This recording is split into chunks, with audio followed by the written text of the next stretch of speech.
જી, મારું નામ રાજેશભાઈ સખિયા છે। હું ગોંડલ તાલુકાના નાગડકા ગામનો રહેવાસી છું। હું સામાજિક કાર્યકર્તા છું। હું ગોંડલની અંદર સતત 2012 થી ગોંડલની ગુંડાગીરી અને સામંતશાહી સામે લડતો આવેલ છું અને અમારા ગોંડલના જે ગટરથી લઈને ગુંડાગીરી સુધીના પ્રશ્નોથી હું વાકેફ છું।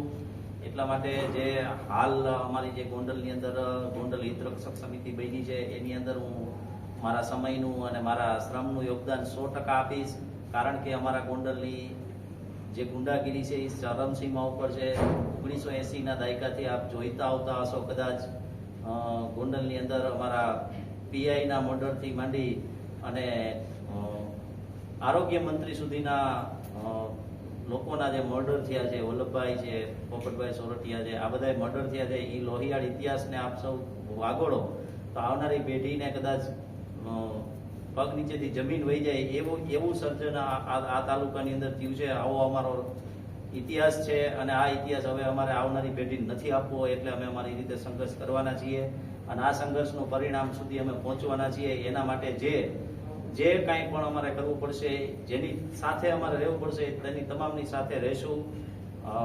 તાજેતરમાં બનેલી 3 ઘટનાઓનું હું કહું કે સંજુ સોલંકી જે જુનાગઢથી છે, પછી રાજકુમાર જાટ છે, દેવ સાટોડિયા છે અને અમિત ખૂંટ છે, આ ત્રણેય પ્રકરણો જે છે એ પ્રકરણોની અંદર એને ન્યાય સુધી પહોંચાડવાનું કામ અમે 100% કરશું અને એ કરવા માટે અમે કટિબદ્ધ છીએ અને એ માધ્યમથી જ અમે આ ગોંડલ હિતરક્ષક સમિતિનું નિર્માણ કરવા જઈ રહ્યા છીએ। આગામી 31 ઓક્ટોબરે અમે સરદાર વલ્લભભાઈ પટેલની ઐતિહાસિક જન્મ જયંતિની ઉજવણી કરશું અને રાષ્ટ્રીય લેવલેથી અમે જે કાંઈ સંવેદનશીલ નેતાઓ છે એને આમંત્રિત કરશું અને એમને આહવાન કરશું કે તમે પણ આ ગોંડલના ગુંડાગીરીને ખતમ કરવા માટે સહભાગી બનો અને વિશેષ અમે દસ્તાવેજીકરણ કરી અને આ ગુંડાગીરીને ખતમ કરશું અને એ ખતમ કરવા માટેનો અમે મૌલિક અધિકાર પણ રાખીએ છીએ।